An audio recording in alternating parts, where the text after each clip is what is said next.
Vamos a Romanos capítulo 3. Hoy día vamos a hablar del Evangelio.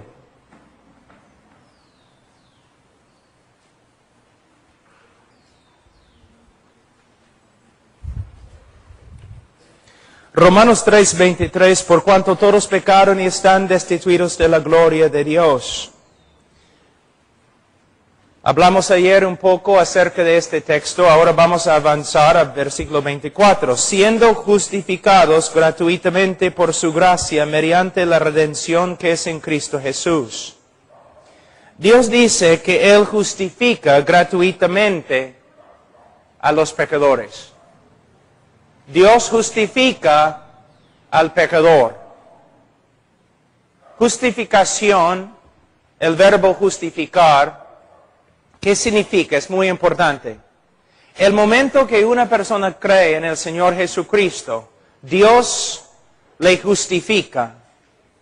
No significa que Dios le hace justo, porque todavía el creyente peca, entonces no es perfectamente justo. Lo que significa es que cuando una persona cree en el Señor Jesucristo, Dios declara que esta persona ante Él legalmente es justo. Dios perdona todos sus pecados y declara legalmente que esta persona ante Él es justa. Nosotros usamos la palabra, en inglés es una declaración forensic. No sé si ustedes usan la misma palabra, una declaración forénsica o legal.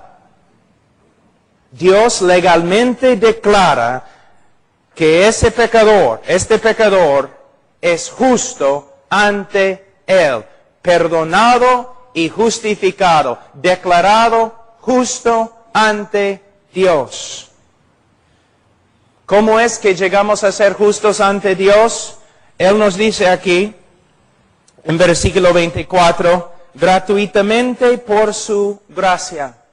Esta es la diferencia entre el cristianismo y todas las demás religiones.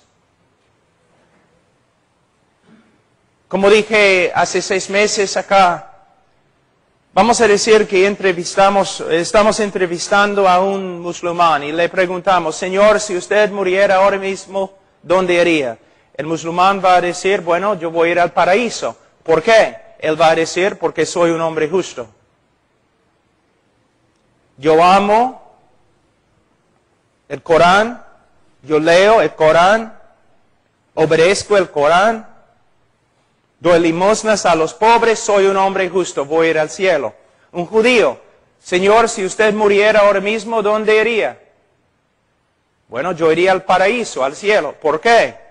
Yo amo la ley de Jehová. Yo obedezco la ley de Jehová. Soy un hombre justo. El cristiano verdadero. Señor, si usted muriera ahora mismo, ¿dónde iría? Al cielo. ¿Por qué? Bueno, nací en pecado.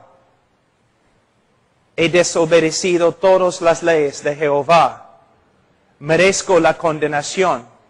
Pero Señor, tú me dices que vas a ir al cielo, pero tú me dices que mereces el infierno. ¿Cómo puede ser? Y Él dice, voy a ir al cielo, no por medio de mis propios méritos, sino por los méritos de otro, el Señor Jesucristo, que murió por mí. Gratuitamente, sin causa, Él nos justificó. Sin causa. Ahora, hay mucho más que podemos decir, pero hay algo muy importante que necesitamos estudiar esta tarde. Es la parte más importante del Evangelio, pero la mayoría de los evangelistas nunca mencionan esta parte. Nunca. Porque ellos mismos no entienden lo que sucedió en la cruz. ¿Por qué tuvo que morir Cristo? ¿Por qué? por causa de nuestro pecado, pero no hemos contestado la pregunta. ¿Por qué tuvo que morir? Vamos a Proverbios 17.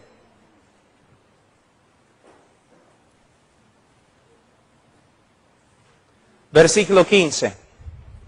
Es el problema más grande en la Biblia y la razón por la cual Cristo murió.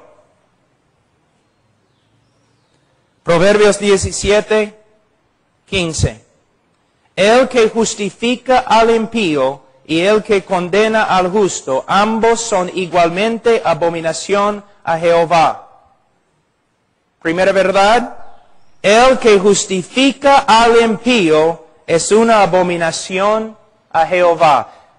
El que justifica al pecador es una abominación ante Jehová. La palabra abominación es quizás la palabra más fuerte en toda la Biblia.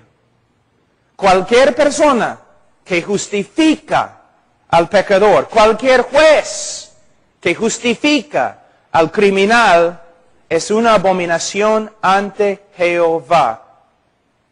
Esta es la razón por la cual Cristo murió. El que justifica al pecador es una abominación. Pero ¿qué dice Romanos 3? Versículo 23. Por cuanto todos pecaron y están destituidos de la gloria de Dios, siendo justificados gratuitamente. ¿Ustedes pueden ver el problema? Es interesante que lo que les voy a decir es la parte más importante del Evangelio y casi nunca se predica. El problema más grande en toda la Biblia, la razón por la cual tenemos un Evangelio, la razón por la cual Cristo murió. Si Dios es justo, Él no puede perdonar al pecador. Si Dios es justo, Él no puede justificar al impío. Si Dios es justo, no puede. Esta es la razón por la cual necesitamos estudiar los atributos de Dios. Si Dios es justo, Él no puede justificar al impío. Y la pregunta es, ¿cómo puede Dios justificar al impío sin ser una abominación? Porque cualquier hombre o juez que justifica al impío es una abominación ante Jehová. Entonces, ¿cómo puede Jehová justificar al impío? Es el problema más grande en toda la Escritura. Les voy a dar un ejemplo.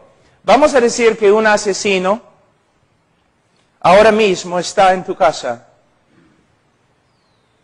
Y después de la conferencia tú regresas a la casa y el asesino está allí. Ha matado a toda tu familia en sangre fría. Y está allí con la sangre en las manos. Tú le capturas y le llevas a la policía. La policía busca toda la evidencia, tienes razón, definitivamente es el asesino. Después de algunas semanas o meses, el criminal se presenta ante el juez. Y el juez dice, yo soy un juez lleno de amor y compasión y misericordia. Te perdono. Estás libre. ¿Cómo vas a responder tú?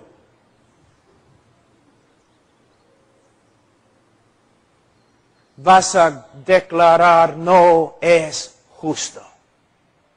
Vas a escribir los periódicos. Vas a estar ahí en la televisión. Vas a escribir cartas al presidente del Perú diciendo que hay un juez que es peor que los criminales que él libra. Es una abominación, no debe ser. Es corrupto y sinvergüenza. Porque el juez tiene que hacer justicia. Es su trabajo. ¿Ustedes están de acuerdo que un juez que haría tal cosa ¿Es una abominación? Entonces, ¿cómo puede Dios justificar al impío? A veces yo he escuchado evangelistas diciendo lo siguiente: en vez de ser justo contigo, Dios te ha perdonado. ¿Sabe lo que están diciendo? ¿Que Dios es injusto? En vez de ser justo contigo, siendo injusto, Dios te perdonó. No, hermanos. Dios tiene que ser justo y a la vez perdonar. La pregunta es, ¿cómo puede hacerlo? ¿Cómo puede Dios hacerlo? Este es el Evangelio. El problema más grande en toda la Escritura. El hombre ha pecado. El hombre debe morir.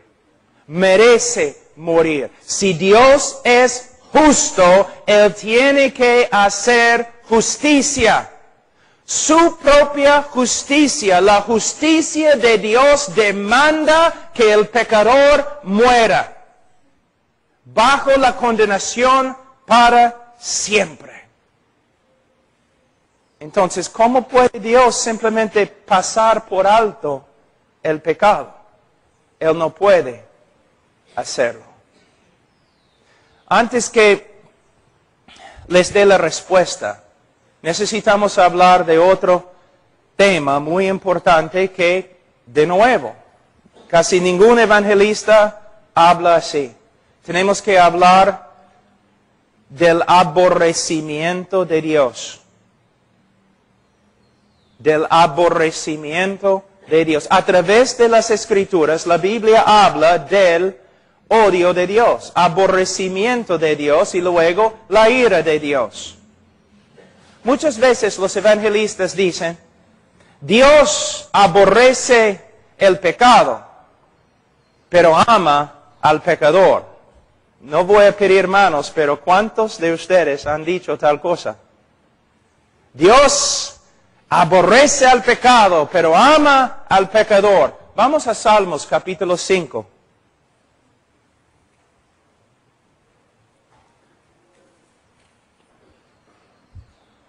Salmos capítulo 5, versículo 5.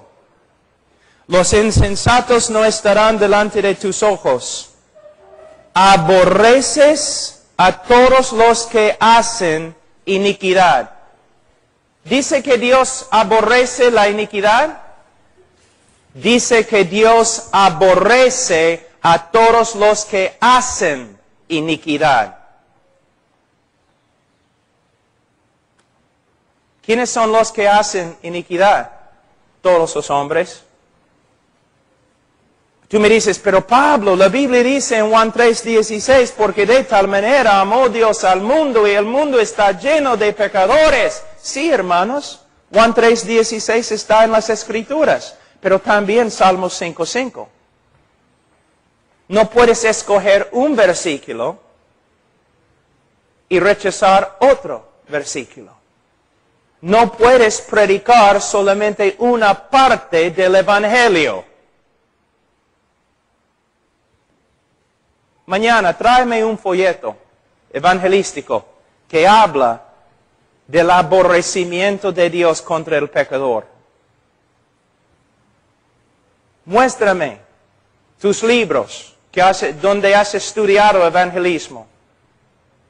¿Hay uno de ellos que habla del aborrecimiento de Dios y ira de Dios contra el pecador?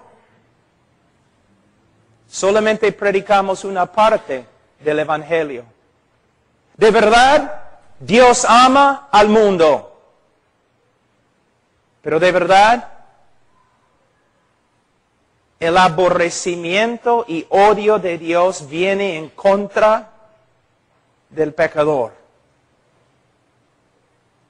Y si no se arrepiente, el justo, santo aborrecimiento de Dios se manifestará en ira. Y el pecador será destruido para siempre en el infierno. ¿Dios ama al mundo? Sí. ¿Debemos predicar el amor de Dios para el mundo? Sí, pero también debemos advertir a los hombres que todos los hombres nacen pecadores, todos los hombres nacen condenados y todos los hombres están bajo la ira de Dios y de una forma justa y santa el aborrecimiento de Dios es contra los pecadores. Algunas personas me han dicho, pero Pablo, Dios es amor, por eso Dios no puede odiar. Yo digo, no, Dios es amor, por eso tiene que odiar. ¿Qué? Una pregunta. ¿Amas a los judíos? Debes amar a los judíos. Entonces tienes que odiar el Holocausto en Alemania. ¿Amas a los niños? ¿Sí? Yo sí. Entonces tienes que odiar, aborrecer lo que los médicos hacen para abortar a un niño. Si Dios es santo y justo, Él no puede ser neutral con respecto al pecado. Él tiene que venir en contra del pecado. Él tiene que odiar el pecado.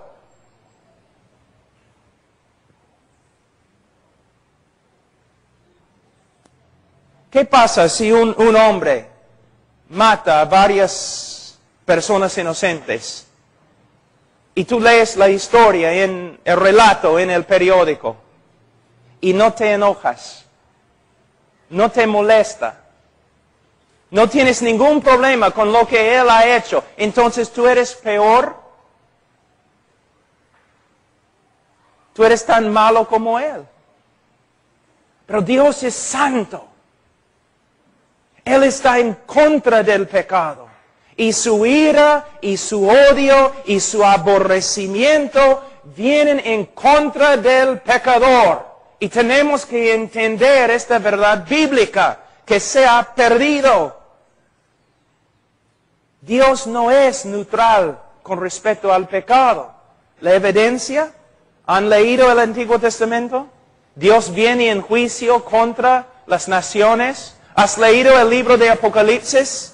El juicio de Dios viene en contra de las naciones. Pero el problema es, ¿por qué el juicio de Dios no viene en contra de ti? Porque nosotros también éramos antes hijos de ira y hijos del diablo. Pecadores, rebeldes. ¿Cómo puede Dios perdonarnos? ¿Un juez simplemente puede perdonar al criminal sin satisfacer la justicia? No. No es justo. De la misma forma, Dios puede perdonarnos solo por medio de satisfacer su propia justicia. Dios tiene que ser justo mientras salva. Y el amor de Dios es un amor justo. Y un evangelista que dice, en vez de ser justo contigo, Dios te ha perdonado, aunque no lo sepa, está blasfemando a Dios. Está diciendo que Dios ha sido injusto en perdonarte. Dios tiene que satisfacer su justicia. Su justicia demanda que tú mueras. Ahora, algo muy importante. Voy a tratar de explicarlo en español. Es un poco difícil, pero cuando yo digo que Dios tiene que satisfacer la justicia antes de perdonarte, no estoy diciendo que hay una regla de justicia más alta que Dios que Él tiene que satisfacer. No. Estoy diciendo que dentro de Dios, uno de los atributos de Dios es justicia. Otro atributo de Dios, amor. Dios no puede negar su justicia para perdonar al pecador. Dios tiene que satisfacer su justicia. Es un Dios perfecto, no es inconstante. Es perfecto en todos sus atributos. Entonces, para perdonarte, Él tiene que satisfacer su justicia. Su justicia demanda la muerte del pecador. Para satisfacer las demandas de la justicia, alguien tiene que morir en el lugar del pecador. Y con su muerte, Él satisface la justicia de Dios. Y solo entonces es posible que Dios perdone al pecador. Ahora, tenemos aquí en versículo 3, versículo 25. Hablando de Cristo, dice, a quien Dios puso como propiciación. Propiciación. Probablemente la palabra más importante en toda la Biblia. Evangelista, ¿puedes darme una definición de propiciación? Es la palabra más importante en la Biblia con respecto al evangelismo. ¿Puedes decirme lo que es propiciación? Propiciación es un sacrificio que satisface la justicia de Dios. Y por medio de este sacrificio, Dios puede ser justo y a la vez perdonar y justificar al impío. Es un sacrificio que satisface la justicia de Dios y calma la ira de Dios contra el pecador.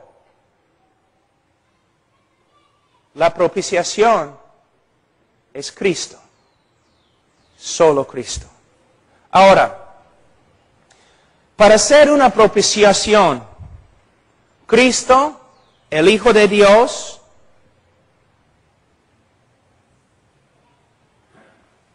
tenía que ser hombre. La sangre de toros y animales no tienen el poder para quitarnos el pecado. El que muere en la cruz tiene que ser hombre. Adán ha pecado, Adán ha caído. Un hijo de Adán tiene que morir, tiene que ser hombre. Número uno. Todos lo saben. Pero ¿sabes? No solamente hombre. Para morir por nuestros pecados también tiene que ser Dios. A veces yo escucho a los evangelistas o los cantantes cantando canciones que dicen, Dios buscó por todo el cielo, por toda la tierra, y no podía encontrar ni un ángel, ni un hombre que podría morir por nuestros pecados. Bueno, es cierto, pero hermanos, si hubiera un hombre perfecto, él todavía no podría morir por nuestros pecados. Si hubiera un ángel perfecto, él no podría morir por nuestros pecados. Porque para morir por nuestros pecados, el sacrificio no solamente tiene que ser hombre, sino también tiene que ser divino. Tiene que ser Dios. ¿Por qué? Algunas razones. Número uno. ¿Qué dice Jonás? La salvación es ¿de quién? De Jehová. Y él no comparte este título o este oficio con nadie.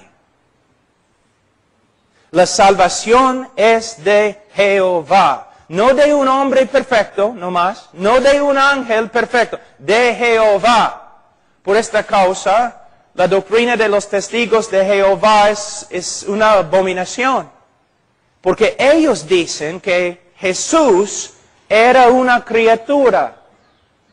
Si Jesús es una criatura, entonces una criatura murió por nosotros. Una criatura ahora lleva el título de Salvador y Dios dice que no comparte este título con nadie. Y adoramos a una criatura como Salvador. Blasfemia. No solamente tiene que ser hombre, tiene que ser divino. Otra razón.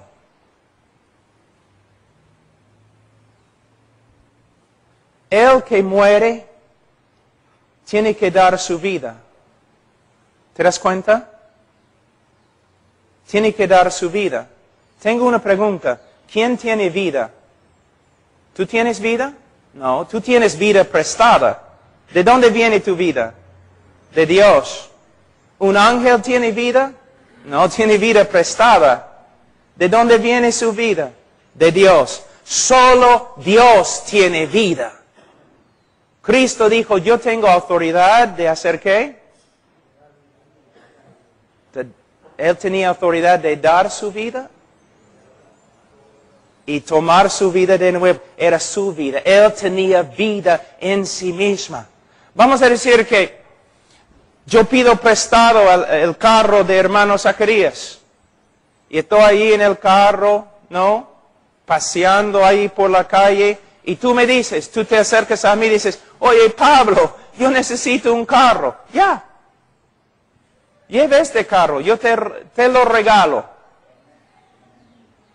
No te he dado mi carro. Te he dado el carro de otro. Otra razón. Solo Dios puede soportar la ira de Dios y resucitar de nuevo. Las montañas se derriten ante la ira de Dios. Los ríos y los mares se secan ante la ira de Dios.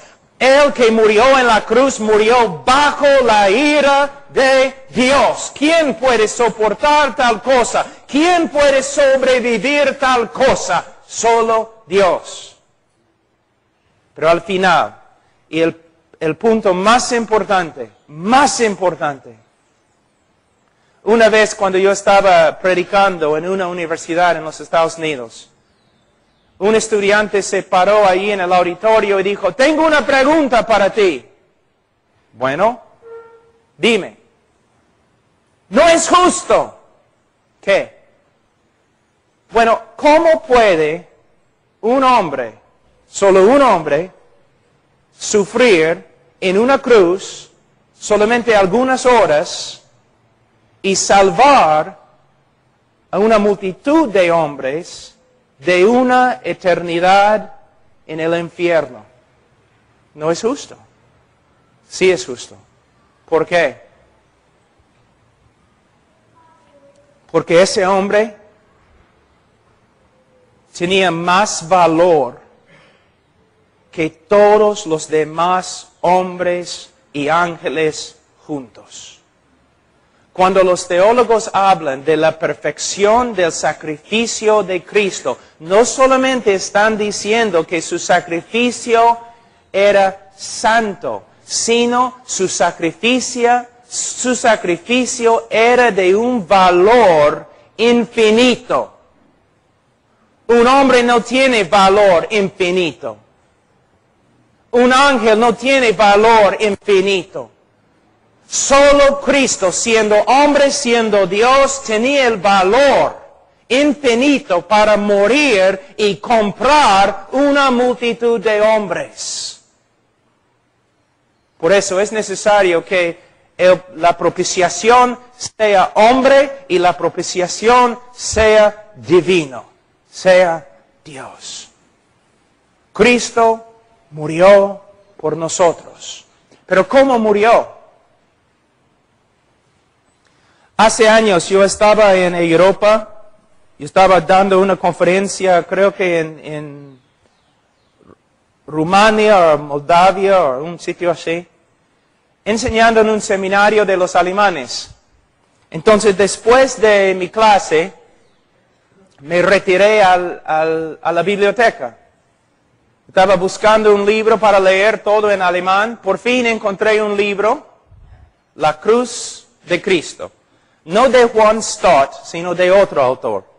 La Cruz de Cristo. Entonces bajé el libro, empecé a leer. Esto es lo que él dijo. Cuando Cristo estaba en la cruz, el Padre le miró y el Padre vio todo lo que él, el Hijo, sufrió a las manos de los romanos y los judíos. El Padre vio toda la aflicción causada por los romanos y los judíos, y el Padre consideró esto como la paga de nuestro pecado. ¿Me escuchaste? Es herejía. ¿No te das cuenta? Mira, de nuevo. Cuando Cristo estaba en la cruz, el Padre miró a su Hijo y Él vio toda su angustia y toda la aflicción de Cristo causado por los romanos y los judíos, los clavos y la lanza y corona de espina y todo lo demás, y Él consideró este sufrimiento como paga de nuestro pecado. Tú dices, sí, herejía. Herejía.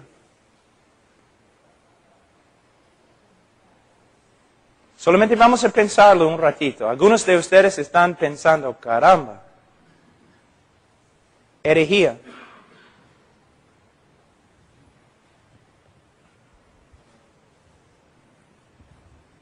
¿Por qué? Isaías 53, versículo 10.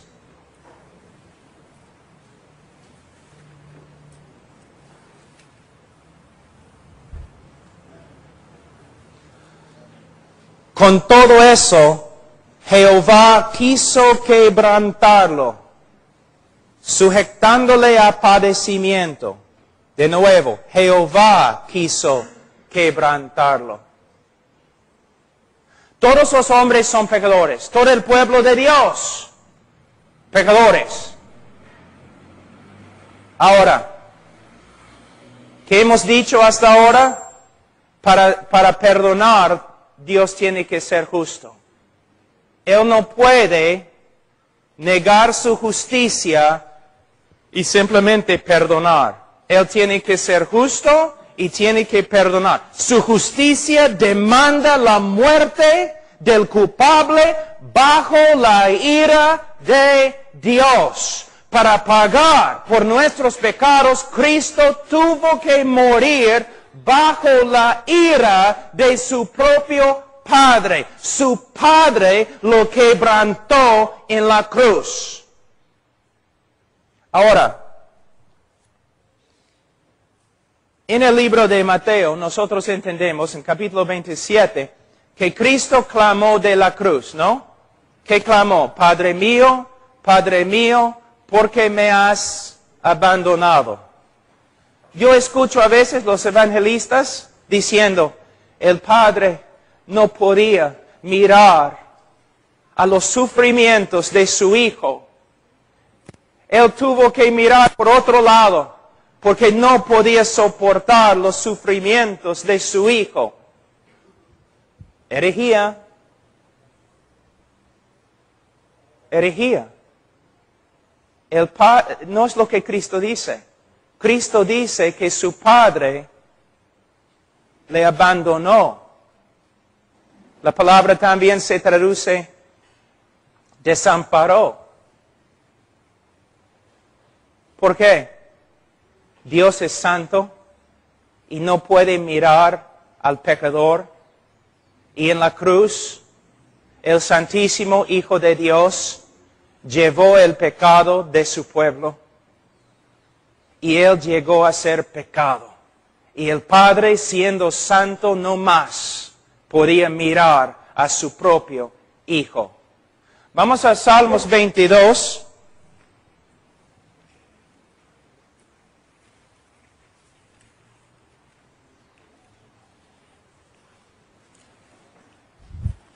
Salmos 22. En el tiempo de Jesús, la Biblia hebrea no tenía capítulos y versículos.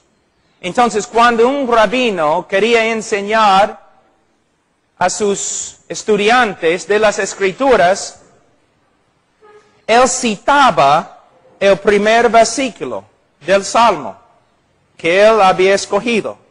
Y todos los discípulos sabían, él citó el primer versículo de Salmos 63 o 44. Entonces, cuando Jesús, el gran maestro, el rabino, gritó de la cruz, Padre mío, Dios mío, ¿por qué me has desamparado? Todos los fariseos se asustaron, empezaron a temblar, porque ellos sabían que Jesús estaba diciéndoles, miren, Salmos 22. Si ustedes quieren saber lo que está pasando aquí, miren, Salmos 22. ¿Qué dice? Versículo 1. Dios mío, ¿por qué me has desamparado? ¿Por qué estás tan lejos de mi salvación y de las palabras de mi clamor? Dios mío, clamo de día y no respondes, y de noche y no hay para mí reposo. Podemos ver su angustia. Ahora en versículo 4 vemos su argumento. En ti esperaron nuestros padres, esperaron y tú los libraste. Clamaron a ti y fueron librados. Confiaron en ti y no fueron avergonzados. Padre, en toda la historia del pueblo de Israel, siempre, cuando uno clamaba a ti, tú respondías con salvación. Pero yo, tu hijo, estoy aquí clavado a una cruz y clamo a ti y no respondes. ¿Por qué? La respuesta. Versículo 3. Pero tú eres santo. Versículo 6. Mas yo soy gusano y no hombre, oprobio de los hombres y despreciado del pueblo. El Santísimo Hijo de Dios llevó nuestro pecado. Y su Padre, siendo santo, lo desamparó. Vamos a los folletitos que usamos en el día de hoy, ¿no? Dios está acá, el hombre está acá, hay un abismo entre los dos. Por causa del pecado hay una separación tremenda. Dios es santo, el hombre pecador. Bueno, ¿cómo vamos a cerrar la separación? ¿Cómo vamos a unir los dos? Alguien tiene que morir separado de la presencia de Dios, desamparado de Dios.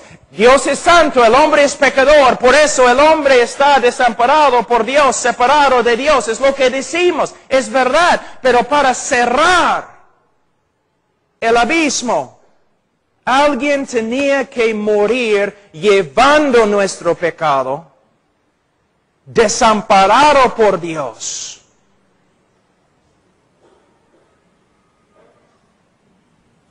¿Qué dice Hebreos? Cristo sufrió fuera de las puertas de la ciudad. Desamparado por Dios, rechazado por su pueblo. Vamos a Gálatas un ratito. Gálatas capítulo 3, 10. Porque todos los que dependen de las obras de la ley están bajo maldición.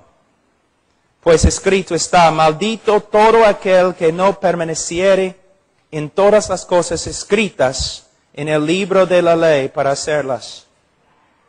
Cada hombre ha desobedecido la ley de Dios. Cada hombre inconverso. Y nosotros también antes de nuestra conversión. Todos los hombres están bajo una maldición. ¿Qué significa? Muy difícil definir, explicar lo que significa ser bajo una maldición. porque es una cosa tan horrenda, tan terrible, que casi no hay palabras en inglés, ni hebreo, ni griego, ni en español para describir lo que significa. Pero voy a darte una ilustración. Por causa de su pecado, por causa del pecado del hombre, en el día de juicio,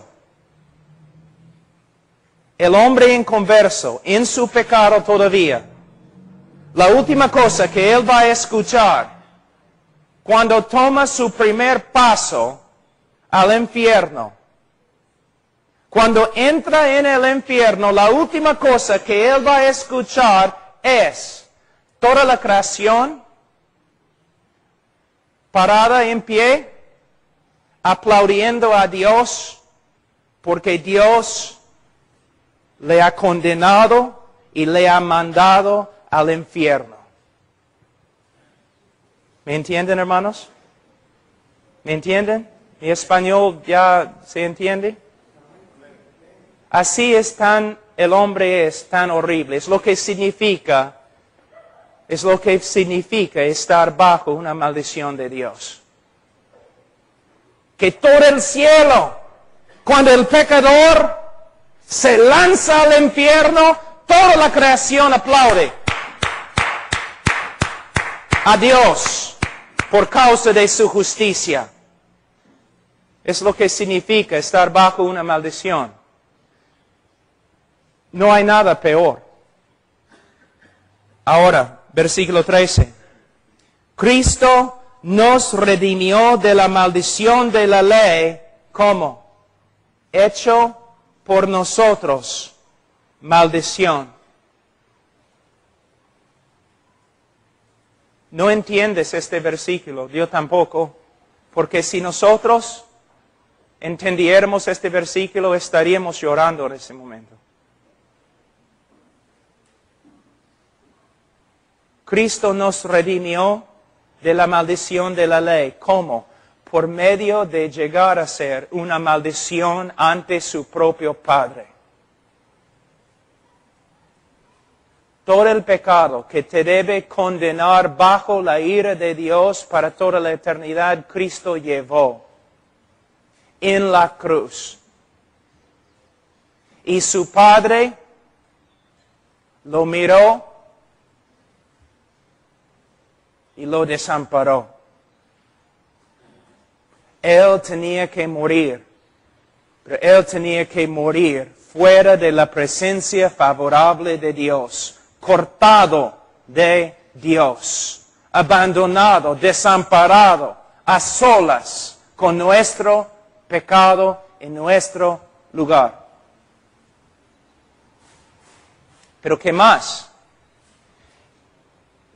En los evangelios entendemos que Cristo antes de la cruz estaba en un huerto, Getsemaní. Y allí en el huerto lloró, Padre, esta copa que pase 3 veces, con tanta angustia que estaba sudando gotas de sangre. Una pregunta, ¿qué es la copa? De nuevo, a veces escucho a los predicadores y los evangelistas diciendo, bueno, la copa era la cruz, ¿no? Los clavos y el látigo y la corona y la persecución de los hombres. No.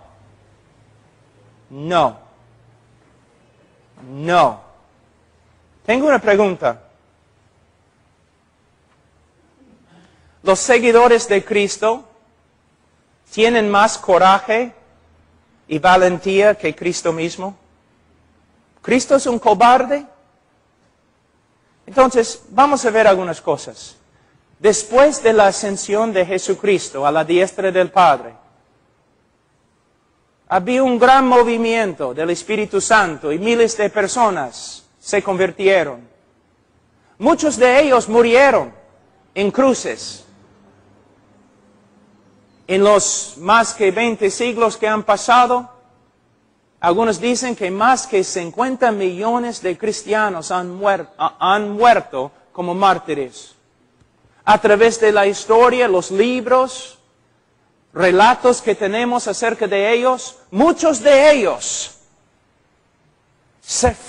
iban a la cruz cantando himnos con gozo.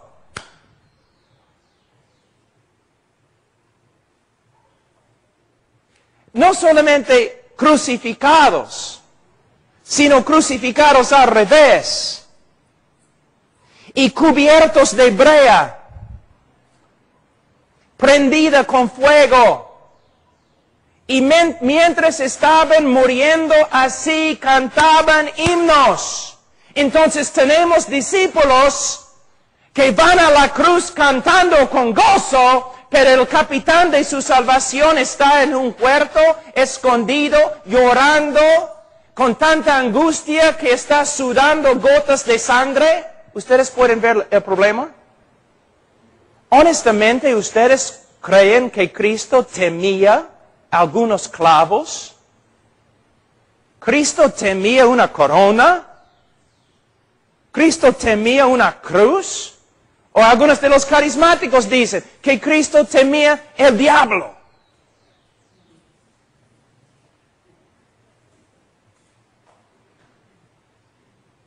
Yo te digo lo que causó la angustia, la copa. A través del Antiguo Testamento, especialmente en el libro de Salmos y Jeremías.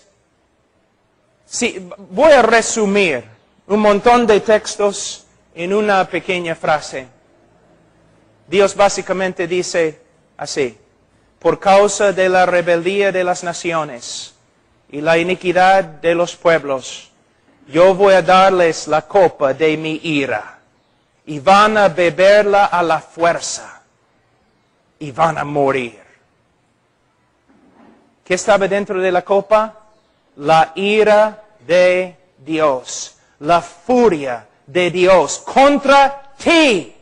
Alguien tenía que morir bajo la ira y la furia de Dios para apaciguar su ira contra nosotros. Es lo que sucedió a Cristo. De nuevo, en Isaías 53.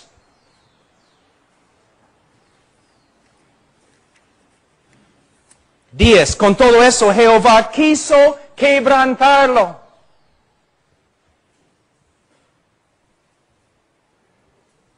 Dios quebrantó, aplastó, hizo sufrir hasta la muerte a su propio Hijo. Por causa de nuestro pecado, nosotros debemos morir bajo la ira de Dios en el infierno para siempre. Para perdonar a los culpables y todavía ser justo, el Hijo de Dios tuvo que morir en nuestro lugar bajo el castigo nuestro, separación de Dios y la ira de Dios.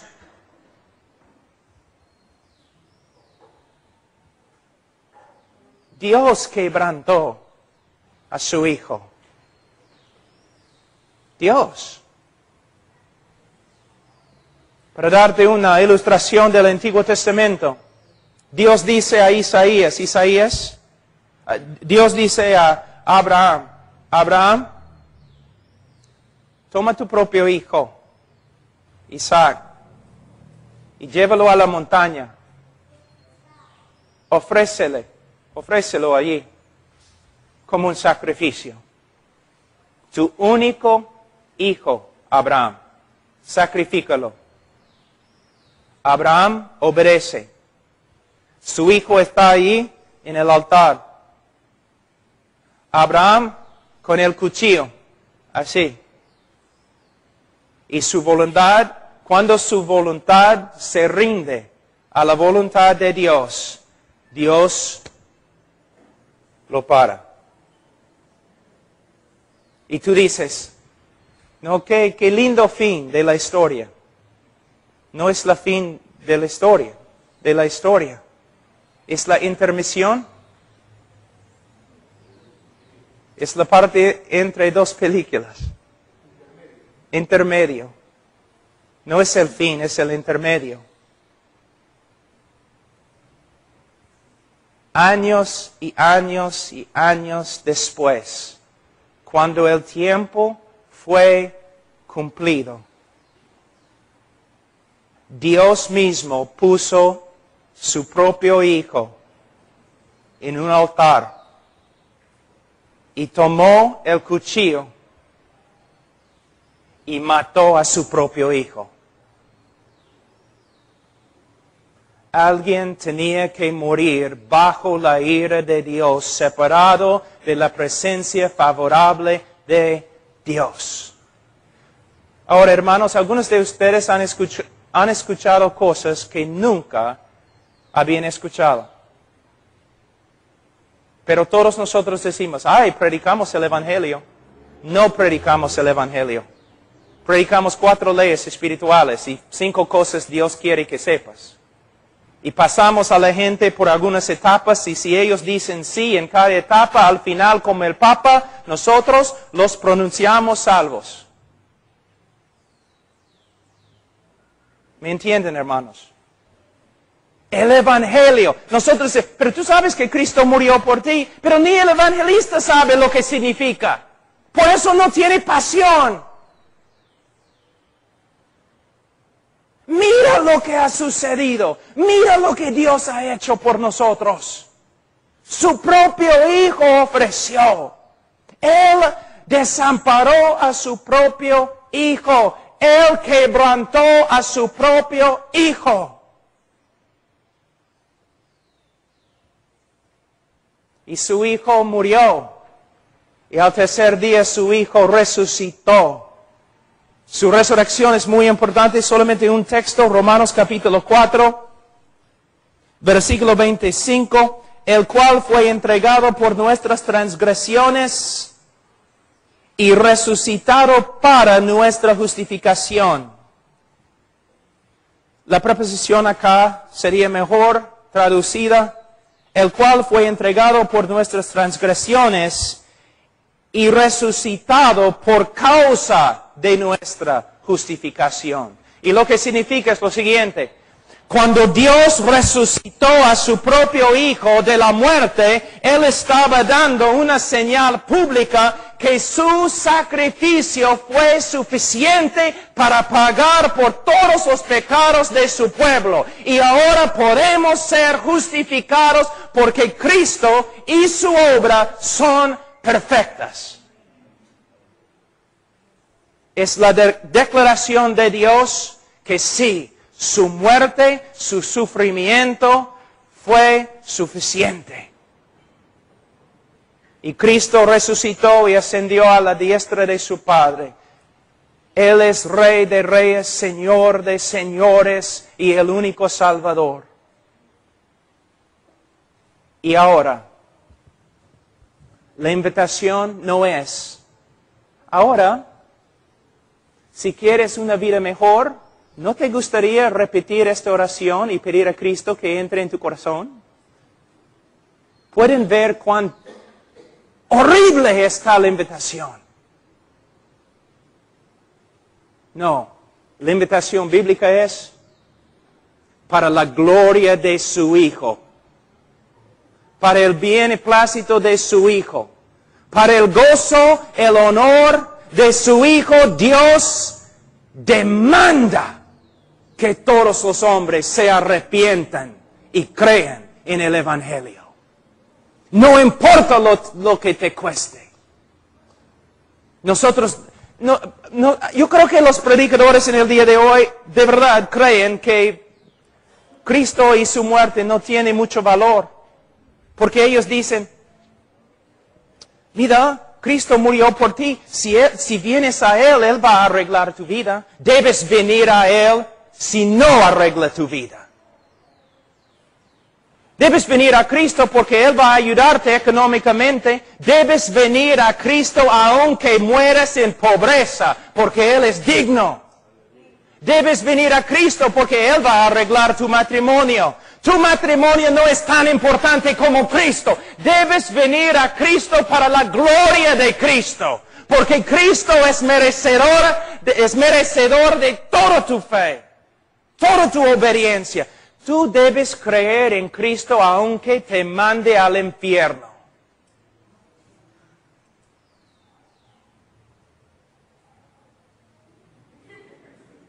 Es verdad. Tú vienes a Cristo porque vas a recibir algo. Sí, Cristo puede arreglar tu vida. Arregló la mía. Todavía está arreglando la mía. Pero hermanos, ¿qué es eso? Nuestra manera de ofrecer a Cristo a los hombres deshonra a Dios.